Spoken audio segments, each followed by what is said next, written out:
जब आप इस निष्कर्ष पर पहुंच जाते हैं कि आपके अंदर में आनंद की मात्रा ज़्यादा है या विषाद की मात्रा ज़्यादा है, तो इससे न सिर्फ आपकी वस्तु स्थिति का पता चलता है, बल्कि आपकी आने वाली गति का भी पता चल जाता है। जैसे ही आप कहते हैं कि मेरे जीवन में विषाद की मात्रा ज़्यादा है, आनंद की मात्रा कम है, तो उसके तत्काल बाद दो सवाल खड़े हो जाते हैं। पहली बात यह है कि विषाद की मात्रा ज़्यादा क्यों है, आनंद की मात्रा कम क्यों है, ये पहला सवाल है। इसके जो भी जवाब आप देंगे, मैं तो उन्हें नहीं जानता, लेकिन संभावित तौर पर शायद आपका जवाब ये हो सकता है कि ये ब्रह्मांड ही गलत है, ये पूरी दुनिया ही गलत है, भगवान ही गलत है।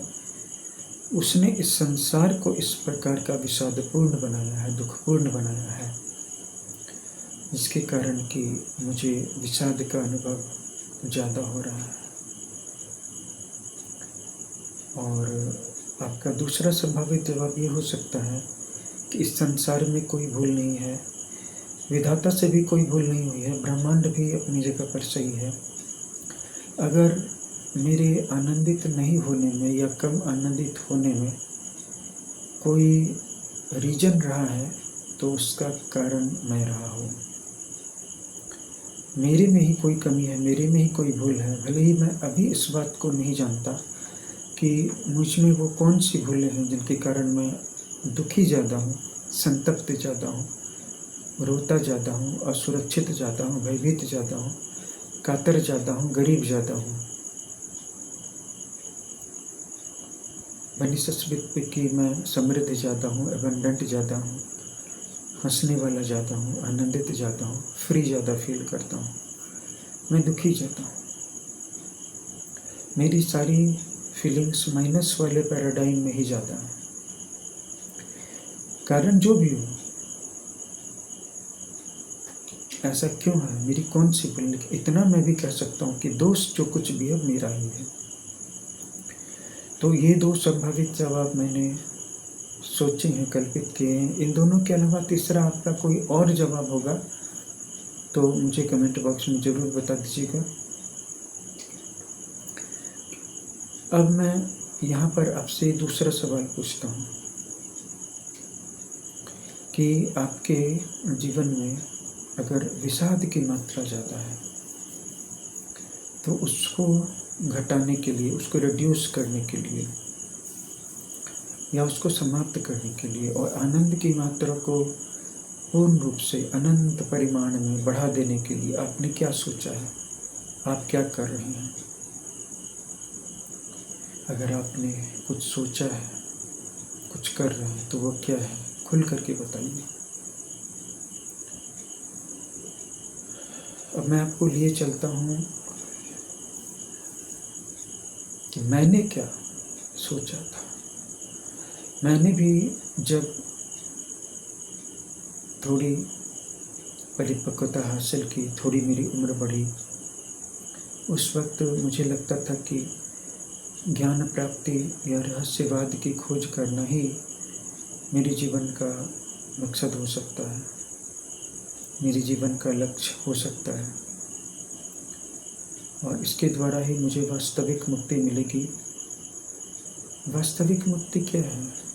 एक सांसारिक पथ पर चलने वाला व्यक्ति जो आध्यात्मिक साधना करने वाले लोगों को भटका हुआ समझते हैं, क्योंकि उनको पता है कि कितनी भी आध्यात्मिक साधना कर लें, जब इनको भूख लगेगी रोटी के लिए तो उनको इसी दुनिया में आना पड़ेगा, और अगर रोटी नहीं होगी तो इसके लिए काम इसी दुनिया में करना पड़ेगा, और काम करने के लिए जो भी स्किल्स है, एजुकेशन है या एक्सपीरियंस है, उनको इसी दुनिया में लेना पड़ेगा। तब फिर आध्यात्मिकता के लिए इस दुनिया से भागने की क्या दुख है? और जो आध्यात्मिक साधना वाले लोग हैं, वो सांसारिक लोगों को अधूरे ज्ञान वाला समझ रहे हैं। वो सोच रहे हैं कि सांसारिकता भी ठीक है, कर्म करना भी ठीक है, सारा स्किल, सारा नॉलेज, सारी एजुकेशन, सारा एक्सपीरियंस प्राप्त करना ठीक है, लेकिन उसी संसार में रचे पचे रहने से जो अपनी आत्मा का, हमारी आत्मा का सूक्ष्म अनुभव है, वो हम नहीं कर पाएंगे। और हमारी आत्मा इस संसार में और पुनर्जन्म के चक्र में क्यों फंसी, उन कारणों को नहीं समझ पाएंगे, और नहीं समझ पाएंगे तो दूर भी नहीं कर पाएंगे। इसलिए तत्व चिंतन करने का या साधना करने का या आत्मा के बारे में सोचने का जो भी समय है वो भी इसी जीवन में ही है। अब इन दोनों के बीच में भी एक व्यक्ति आता है जो ज़्यादा समझदार है, ज़्यादा व्यवहारिक है। वो इस पचड़े में नहीं पड़ता कि सांसारिक लोग ज़्यादा सही हैं या आध्यात्मिक लोग।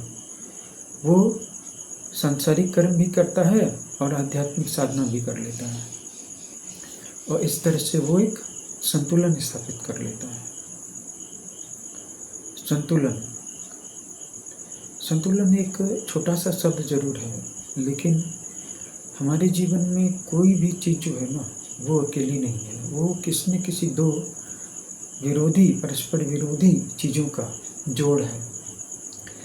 जैसे हमारा शरीर है, हमारे शरीर का जो बायां हिस्सा या दायां हिस्सा है, इसका एक जोड़ है। हमारे शरीर का ऊपर का आधा हिस्सा और नीचे का आधा हिस्सा, इसका भी एक जोड़ है।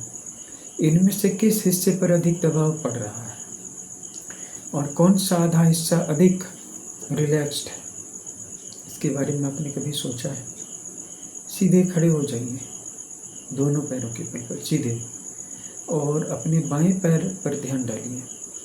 फिर वहाँ से अपने ध्यान को उठा करके दाएं पैर पर ले जाइए। अपने आप से पूछिए किस पाँव पर अधिक भार पड़ रहा है।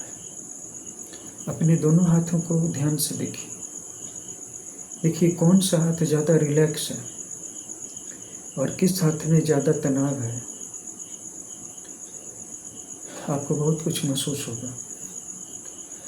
आप आंखें खोल करके देखिए, आप बाहर की दुनिया का ज़्यादा क्लियर अनुभव कर पा रहे हैं,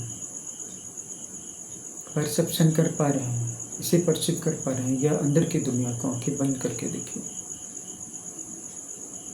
लंबी गहरी सांस खींचिए।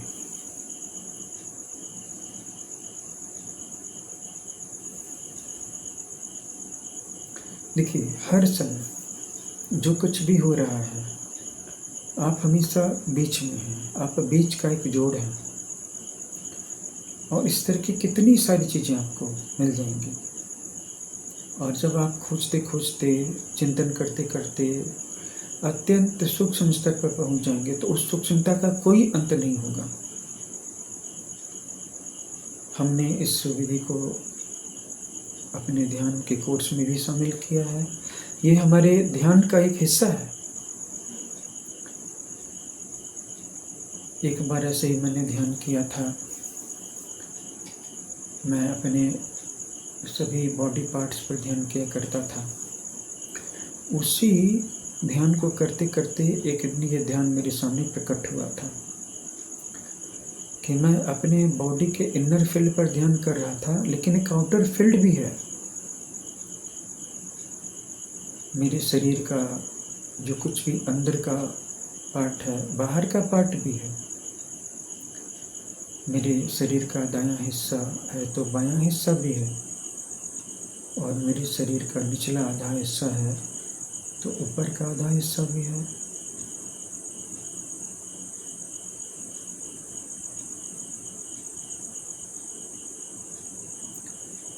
इसके अलावा मैंने बहुत कुछ अनुभव किया था, जो मुझे दिख रहा है और जो मुझे नहीं दिख रहा है, जो मैं कर रहा हूँ बनिस्बत जो मैं नहीं कर रहा हूँ।